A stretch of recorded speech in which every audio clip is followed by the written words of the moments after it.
Hello, folks. We're just going to give people another 30 seconds or so to log in, and then I'll explain who we're talking to for the next 45 minutes.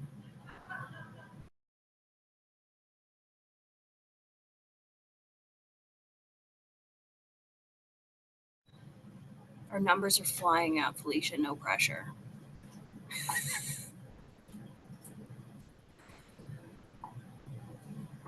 Okay. Yes, would it be possible to share how many people are in attendance after the call? Yeah, for sure. Thank you. It's also recorded so students can log in afterwards and check it out, which is a different stat that you'll also get. Awesome. Yeah. Okay.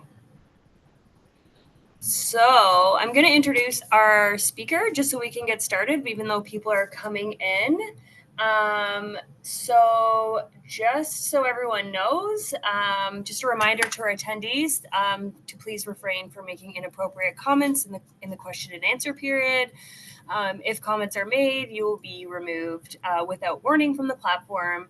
And unable to attend the rest of the event. And on that happy note, please use the Q&A for questions that you may have for our lovely presenter. Felicia is coming to us from the Minto group, and they're going to share some tips and tricks through the 10 years of interview experience they have to better prepare you, hopefully, for an interview you might have. So Felicia's going to do an amazing presentation. I have no doubt about it. And if you have questions as they come up, I will monitor that for y'all. So it's all yours there, Felicia. Thank you so much, Jess. Can you hear me okay? Okay, perfect. So as Jess mentioned, my name is Felicia. I'm a talent acquisition manager at Minto. I've been in the recruitment space for over 10 years.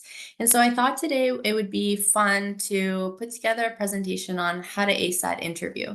I know that might be applicable for all of you in soon or near future. So we'll get into it. But before we get into the main meat of the presentation, I wanted to talk a little bit about Minto and why Minto could potentially be a top employer of choice for you.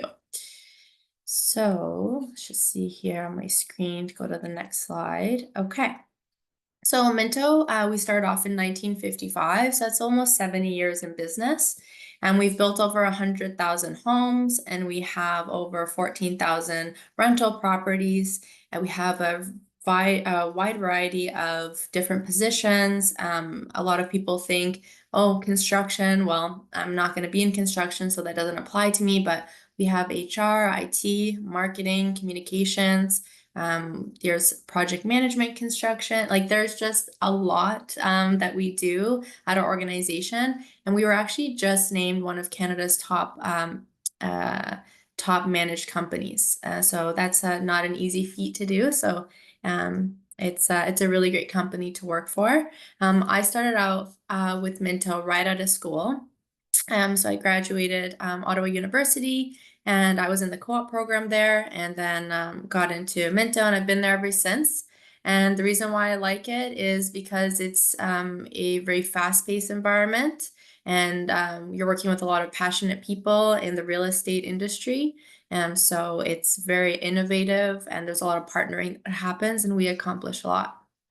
So just diving into a little bit deeper here, Minto community. So this is one part of the Minto group, and this is our home building section.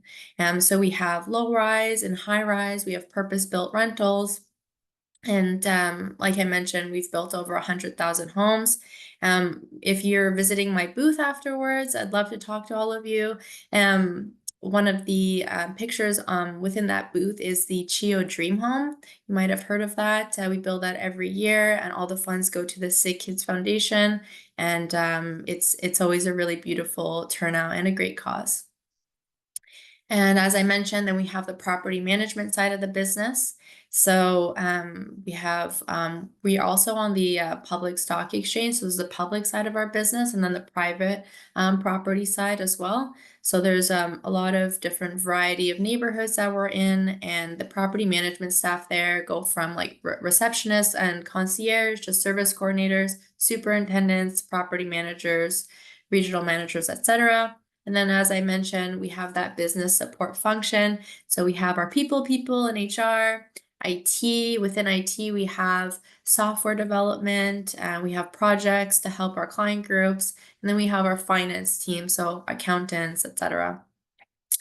And we're all kind of working towards that common goal and have this in mind in terms of creating better places to live, work, and play, one home and one relationship at a time. And so you might be wondering, again, what kinds of opportunities that we have at Minto. And so I just want to break it up here in terms of the different sections you might be thinking of in your career. And if any of these speak to you, I'd be happy to chat with you one-on-one, talk a little bit more about the career path. And I apologize, I'm a little under the weather, so I might be sipping on water, and I'll go on mute if I go into a coughing, if I start to cough a lot. But there's a slide here on the subjects in high school, and then how that can relate to the skills and then the career path. So if you're, taking math, you might be thinking, how is this going to be applicable? Well, it really is, right? Because you're gaining attention to detail, those communication skills and problem solving, and that will filter into roles like treasury, revenue management, accounting, tax, as well as subjects like English, art, social studies. You're gaining skills like spelling and grammar, planning and research, creative thinking, global awareness, observations. And that can all meld well into facility compliance, learning and development, health and safety, again, human resources, and administrative fields as well.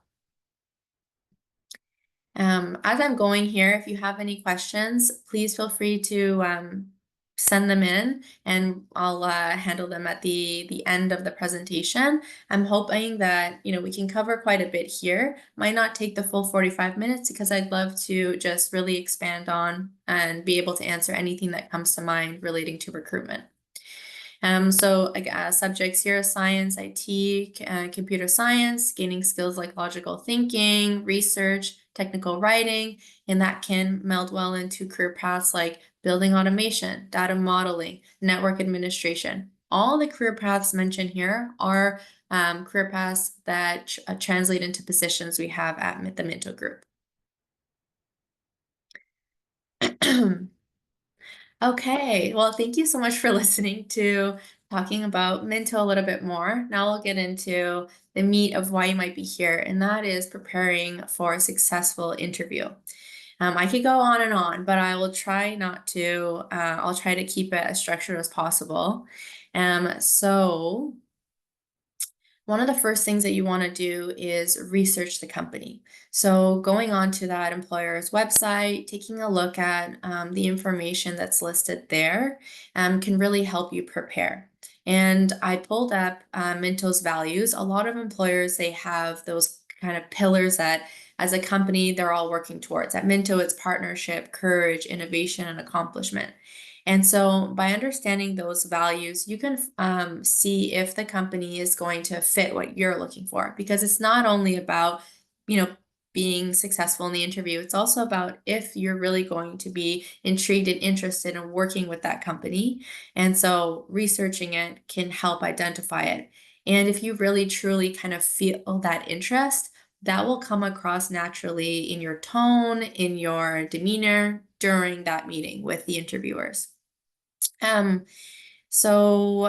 things that you can kind of highlight are awards that speak to you, that the company has obtained, maybe certain projects that they've worked on recently, and just making sure, especially the about section on a lot of career sites, knowing what that company really does, where they're operating in, as much information as you can kind of gather before going into that meeting.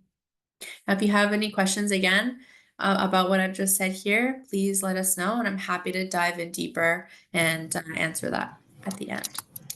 Do you want to answer them all at the end, Felicia? Is that If there more are ones helpful? coming in now, like as we're talking about it, feel free to interrupt me. Yeah, one of the students says, what if you're relatively good in school, but not specifically passionate about anything? That's a great question. Maybe it's just a matter of, and I can relate to that as well, because I had no idea. It was actually my grandma. She was like, "You're really great working with people. Like, why don't you try human resources?" And honestly, just from personal experience, I was in the co-op program in university. I tried out like 3 different employers, and it made me question if I really wanted to do HR. Like, and then I had another co-op term, and I started to work with a new company, and it was nice to kind of work with somebody that it kind of confirmed my interest in being in HR. So sometimes it's not only about identifying what your passions are, the workplace, the people you work with, and what you're doing can heavily influence the passion and the interest that you have at work. Um, so that can also be a motivator for you. Maybe it's not just about like the career path, it's about the type of employer you want to work for. Maybe it's like non-for-profit, right? Maybe if it's a specific sector that you want to help with. Construction for one, not as many people get into construction these days. So like those hands-on trades, like is super important to kind of um, work in to help continue those sectors. Um, and if you're not passionate about anything, there's like the guidance counselors, there's different um opportunities at school that you can try to gain partnerships with different employers. And so early on, you can start to evaluate what might be interesting to you. Yeah, we had a question just come in about co-op. So, Okay. Yeah. so do you recommend co-op, and what age do you think is the best to start? The earlier, the better. For some roles, you will have to be a certain age. So, for example, on our construction sites, you have to be at least 16. And some of these might be paid or non-paid, but I think kind of getting experience is the main thing that you really want to focus on. Education is definitely key, and you need that. Education definitely helps, right, to open those doors. But in some cases, it's not always the main thing that an employer is looking at. And we see more and more employers focusing on the experience and that person's journey. So, how do you build that journey and how do you build that experience? Well, co op is a fantastic way to do that, or just any kind of volunteer placement if you're unable to find that. Co-op placement. And I know a lot of folks are so interested in the paid opportunities, and I'm with you. But if you can get a volunteer placement and prove yourself, the likelihood and the percentage of you then being transferred into a paid placement later on is extremely high. So I would really recommend that. Righty. We have like 1 million questions, but I'm gonna spread them out. Oh, that's great. No, Okay, it's well, I'm cool, glad but I'm gonna everyone. spread them out Okay, as we're going, just to let you get okay, through your presentation a little bit, and okay, we'll okay. see where it fits. I love that. Okay. Well, hopefully we can get to all the questions. The next thing here is reviewing the job description. So as you're preparing for that interview, you really want to pull up that job description and then pull up your resume and look at the transferable skills that you have and start to think about how the experience that you have going into that interview translates into the job description. So an example, if the job description talks about customer service skills, you have to kind of think about what you're going to say. Sometimes you're going into the interview without that experience that the job description is asking for. That's okay. But in order for the interview to go successful, it'll be important for you to think ahead of time about, I don't have that technical skill or I don't have that specific experience, but what can I say in regards to that piece, right? Maybe it's something you did in school. So for customer service, maybe it's a project that you work on that was relative to it. Maybe you talk about teamwork. Maybe you talk about extracurricular sports and how you're a great team player. Those those kind of non-teachable qualities go really far as well with employers, right? Like reliability, positive energy, good eye contact, a nice firm handshake, like all those things kind of, it's not always just about what's being said. The interviewer is analyzing kind of everything around that. And I'm sort of getting off topic here, but back to the job description. Yeah, it's just really important to kind of evaluate, especially under the qualification section. They're gonna probably focus in on, what it's listing there for qualifications and how that translates. And then you can also look at the responsibilities of the day-to-day and think about again how that is going to translate into what you have to offer. Alrighty, I created a separate slide on this, but as I was talking from the last slide, I kept kind of like going into this slide, so it's good that this is next. And the main reason why I put this picture on the uh, intro slide and to the presentation is maybe you have a friend that you can practice interviewing with, but if you don't, and I know it can feel a little silly, but it will really help to practice in a mirror. And why it might be helpful is because sometimes we use mannerisms with our hands and we are not smiling as much as we think we are because we're really concentrated on what the answer is and we have a very serious face. And it is important when you're going into that interview to kind of give like a nice, energized, like interested feel for the interview, like you're committed and you're motivated to get that role. But if you're sending different cues than what's coming out of your mouth, the verbal and nonverbal communication, it kind of sometimes doesn't align. And it's just, if you're practicing in a mirror, sometimes it can help you be like, oh, I'm using my hands a lot, or I'm finding that I'm kind of looking all over and I need to focus on that like direct eye contact a little bit more. Felicia, what would you, sorry, can I hop in? Is that? Yeah, please okay, do. amazing.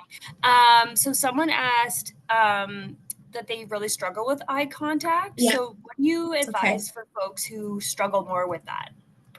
That's okay. And it's not like one size fits all, right? It's we value the individual contributions that you bring. So it's just because you're not making complete eye contact all the time in the interview, it's not that you're not going to get selected.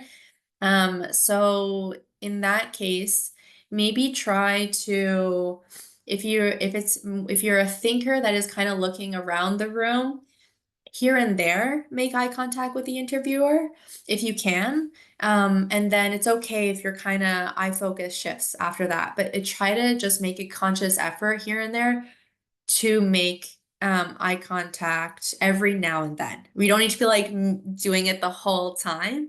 That's okay. Even when you might notice like the interviewer asking questions as well.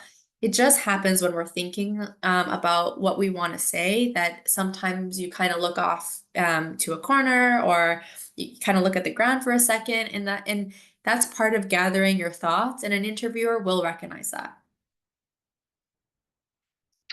All right, so practicing answering the interview questions is going to be very key, right? So when you're looking at that job description and then you're looking at your resume, you're kind of thinking about what I have to offer, but also what kinds of questions might they be asking. You can go to YouTube, Google. There are tons of resources out there about what kinds of questions an interviewer might ask. But a lot of the time, the questions are going to be based off of the job description. So indirectly, they're kind of giving you information that you can really use to your benefit. And there might be those general questions that you want to prepare in advance, like, tell me about yourself, or why are you interested in working for us? Or some of those ones that you might see on Google a little bit more, those tend to be more general. So you can practice those general questions and come up with your different answers. And then you can also look at the job description, and those will be a little bit more specific things that you can kind of prepare your answers for. Any questions on this?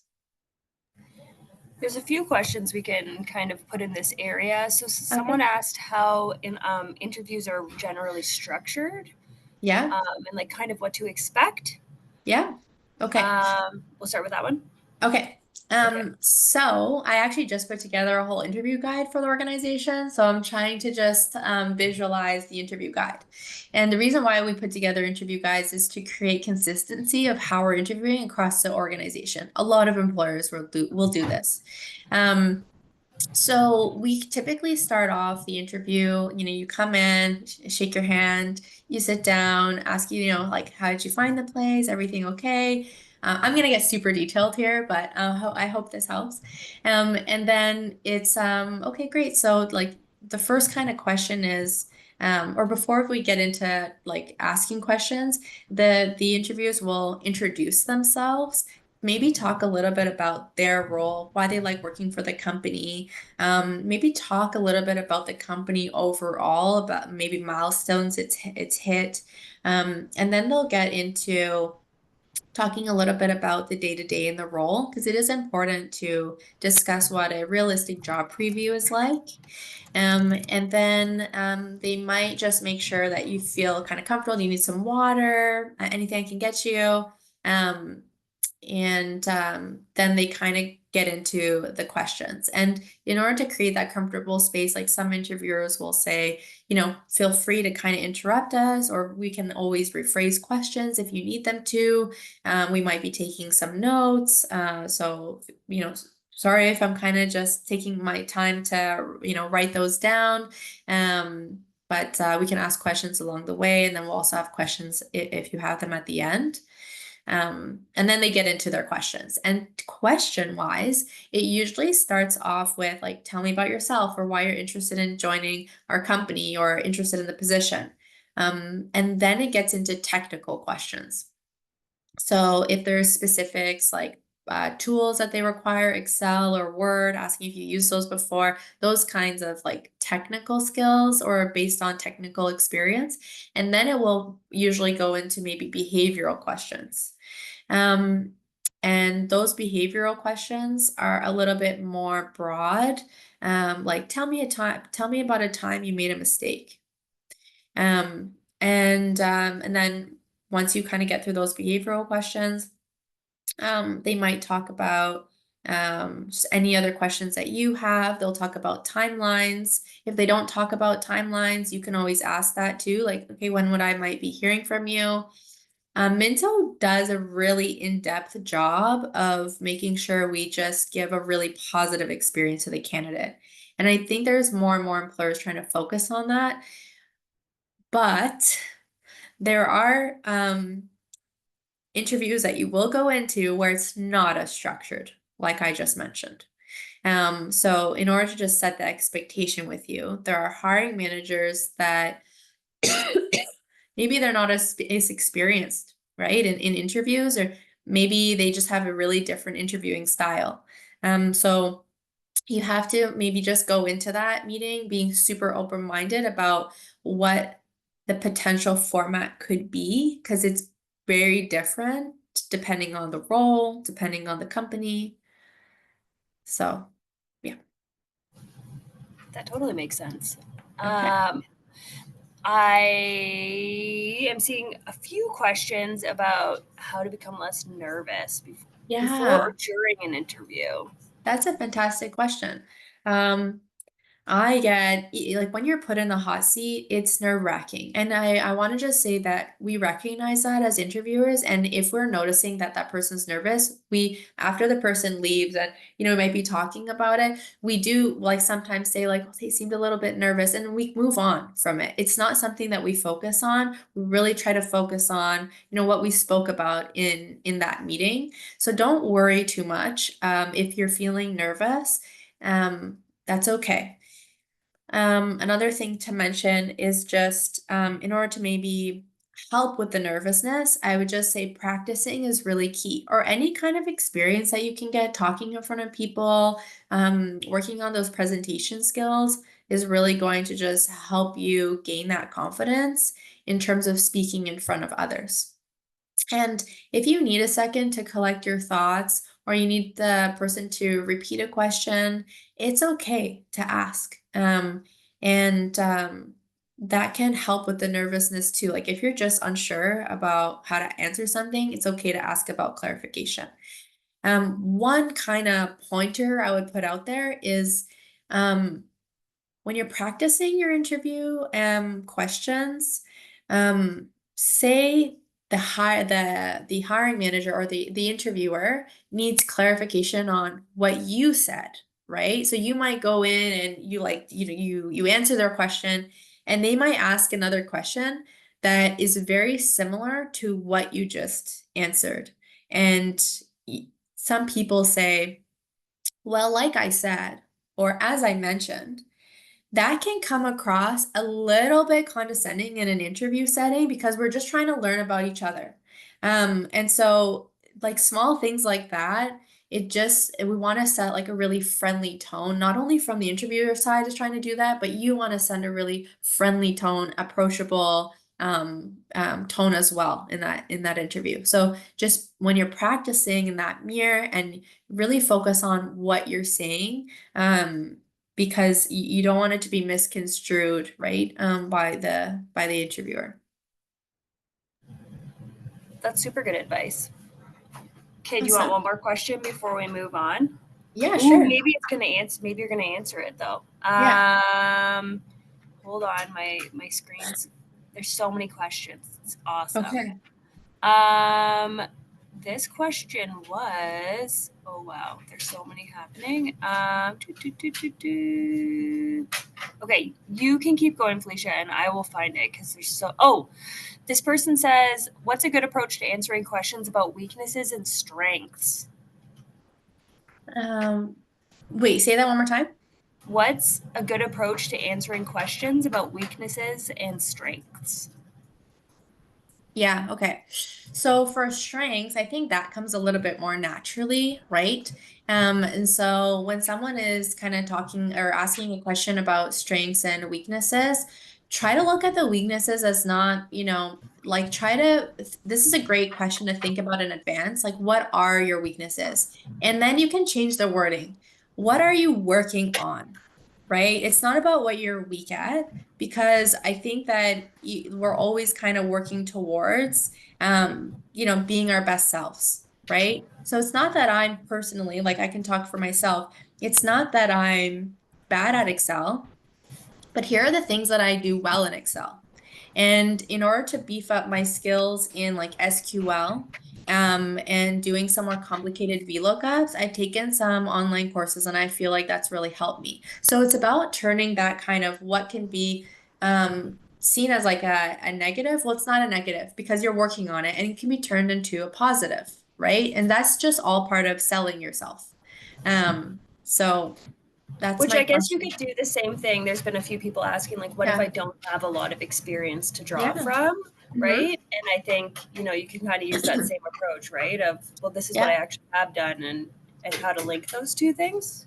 Absolutely. Yeah. And like if you're coming out of school without that, as much experience, that's okay. We all have to start somewhere, right? But there are going to be and the employer will kind of recognize that for a role that's kind of at that beginner stage, or like introduction stage to the industry. So in that case, there's going to be some key things that they might look for that's more behavioral than, the experience. So things like reliability, like motivation kind of alignment with the role or the company.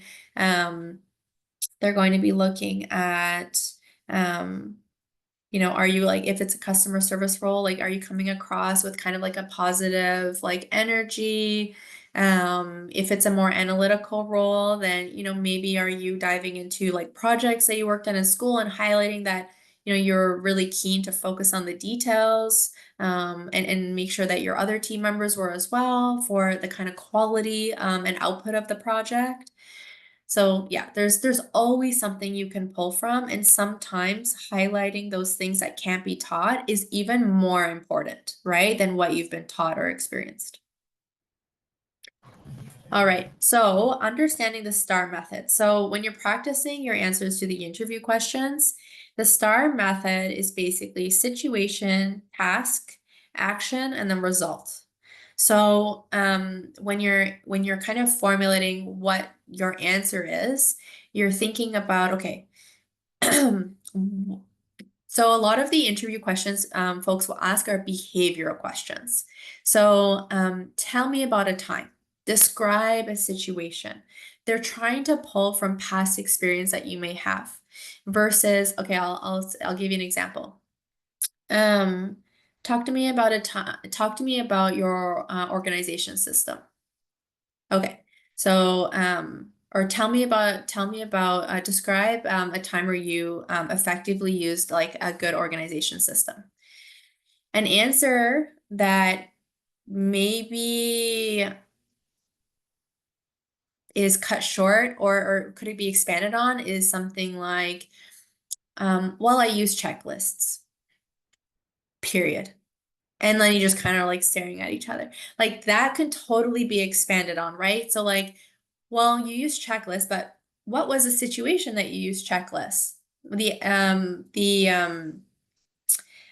task that you were given. So in that situation, what was the goal that you were trying to work on there? And what was the action? And then what was the overall result, right? So in terms of an organization system, maybe a kind of expanded answer could be um, my employer asked me to put together a system for organizing something for a project. I decided to take it a step further, and this is what I did. I created a spreadsheet so that everyone could be recorded properly. I made sure to double check my work. What was the result of that? My manager was extremely happy with the result. They continue to use that organization system to this day.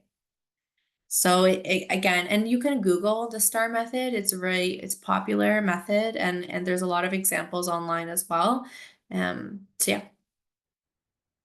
Okay. Dress appropriately for your interview. So online, you might be able to kind of research and see what the vibe is. Depending on employer, maybe going into a site trailer construction interview might not be as like formal, needing like a suit and a tie, right? For like a construction technician position. But it might be like a button-down shirt and a pair of like dark wash jeans for a construction role. But for maybe a more office role, generally business casual attire is great. So any kind of work pants, button-up shirt, and if you want to make it more dressy and do the whole suit and tie, it's always appreciated for sure.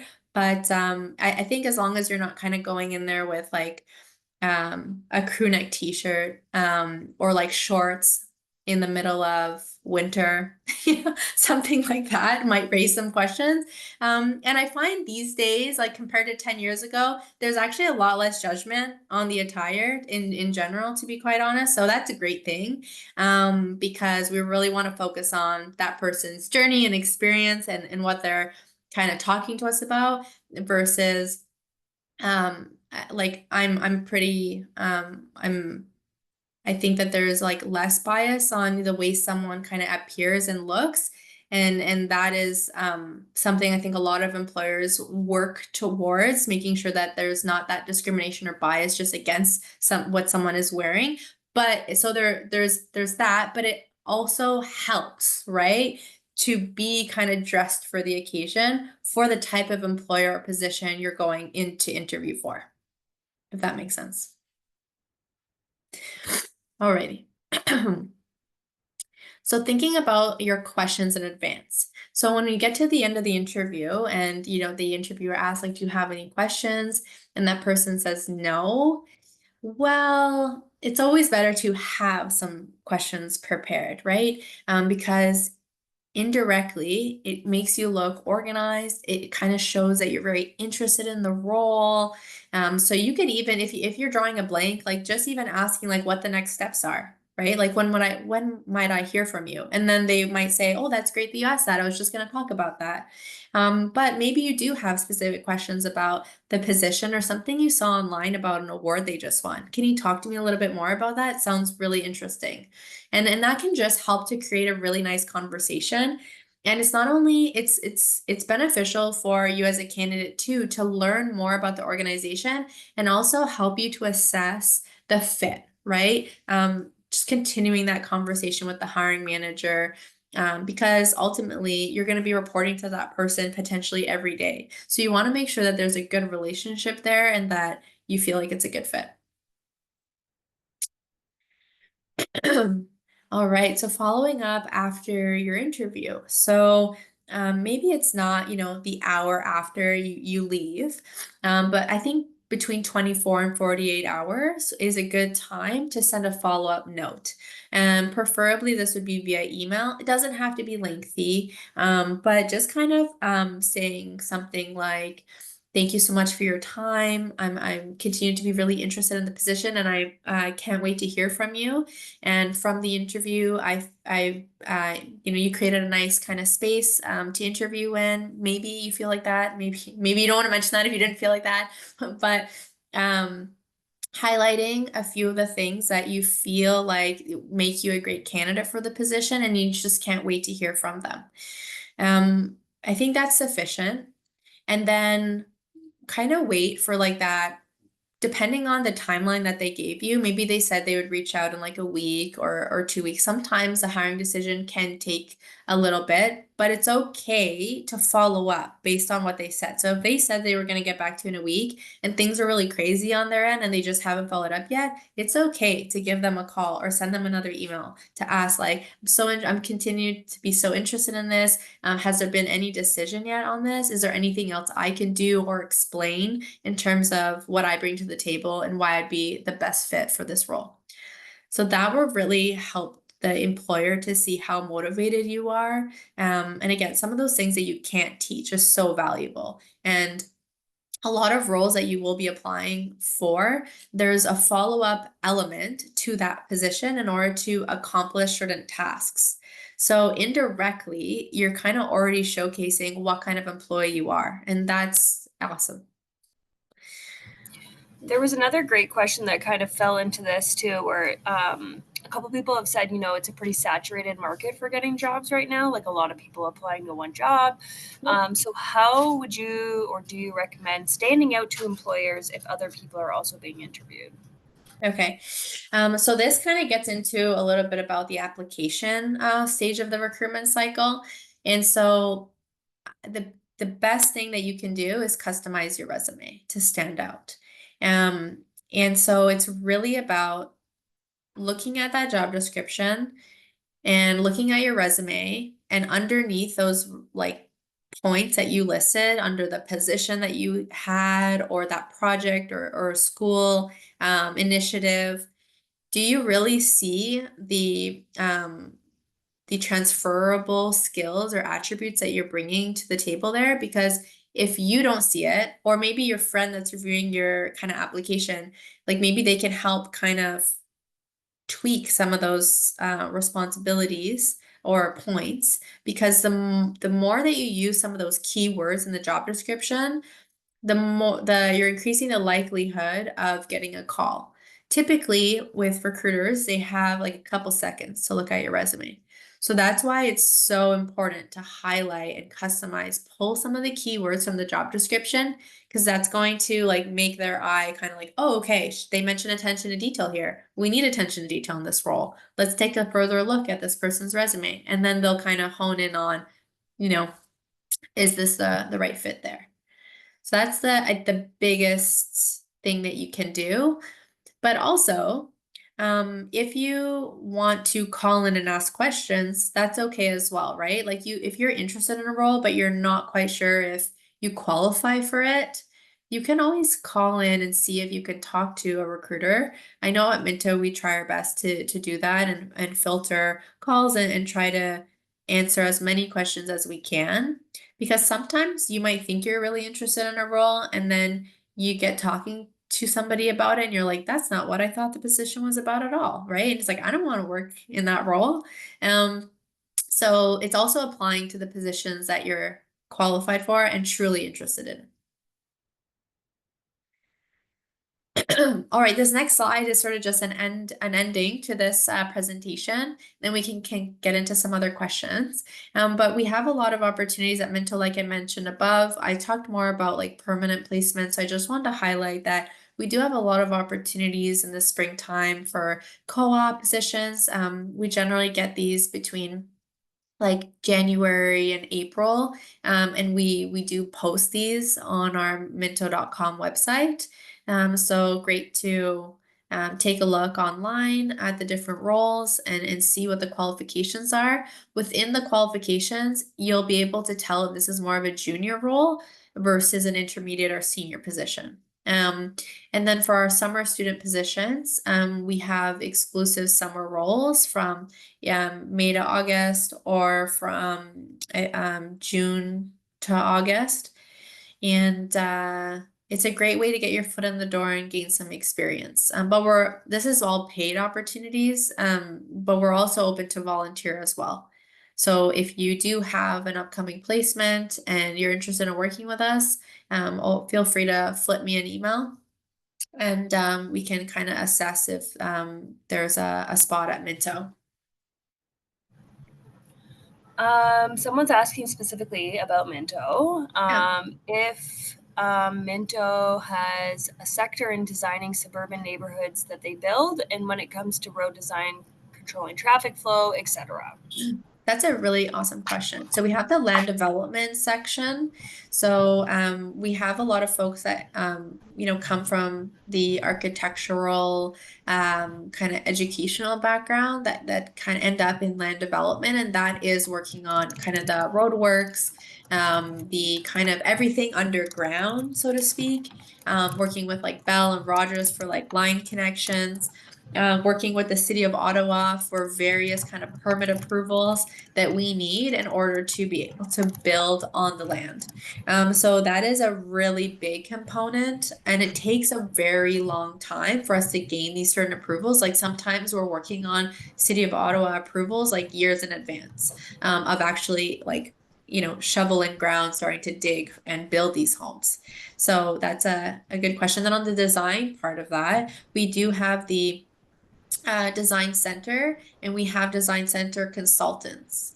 They're a little bit more intermediate type of positions, but a great way to get your foot in the door there is we have some admin and reception type of design center roles. And so gaining a role, you're in the design center, you're seeing all the customers come through, you're working with the design consultants for their appointments, and then you're slowly kind of gaining that knowledge. So sometimes I think from my conversations with students getting out of school, love that we're focused on the end game, right? It's like I want to be a construction site superintendent. That's amazing. If you're getting out of school and you don't have any construction management experience, we can't plug you into the site superintendent position. But what we could do is if you're open to starting off as like a laborer or maybe more of like an admin or coordinator type of project construction role, in time you'll gain the experience and then can kind of move into that superintendent position. And a lot of companies like Minto have a lot of internal transfers and promotions. So we love to promote from within, and people that work hard and they're creating that path, we love to reward those folks. I'm an example of it. Starting out of school, I was a coordinator, then went into a recruiter role, worked with a ton of different type of positions in a recruiter role over a few years, then became a lead, then became a manager. So it's like that for a lot of people at Minto. Very cool. That does take us to the end of our 45 minutes together. Oh my gosh, okay. I know, it flies, doesn't it? It does. I didn't think it was going to, but I'm happy. Yeah, and I great just know that questions. folks are popping out to other presentations as well. But you said Yep. you had a booth, Felicia? Yes, I have a So booth. if you are interested, because there's definitely some more questions and some great questions here, if you have specific questions to follow up, I would suggest checking out Felicia's cool virtual booth and popping over and asking some questions.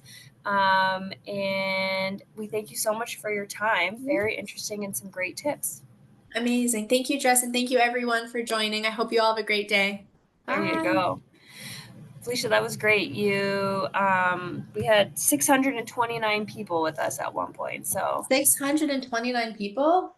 yeah. Wow. But That's good. it's available for For people 30 to look at? days for people to Okay, look at. great. So Oh my gosh. Okay. you'll be People can see famous. me hacking and rubbing Yeah, my nose for exactly. 30 days. Great. I know you did great. Thank you so So much. That was yeah. the first time I did anything like that. So Okay, well you did awesome. It's definitely weird talking to yourself almost, right? Because you I'm can't see the people. I relate to everyone because I get nervous when I see a lot of people. So this actually works out really well virtually for me. So Amazing. yeah. Okay, well, thank you. And that's pretty much all I got for you. Thank you for helping to facilitate everything. Yeah, I you're feel like it went welcome. so much smoother and like your confidence and just being able to field some of the questions, like you're amazing. Okay, thank you. It was also my first time, so we did Stop. it. It was? Yeah. Wow. Who do I talk to about you? You like I that don't was know. I don't great. Okay, well, I'll know. message Richard. Okay, thank you. Well, Okay, you have thanks, a beautiful Jess. afternoon. You too. Bye. Bye.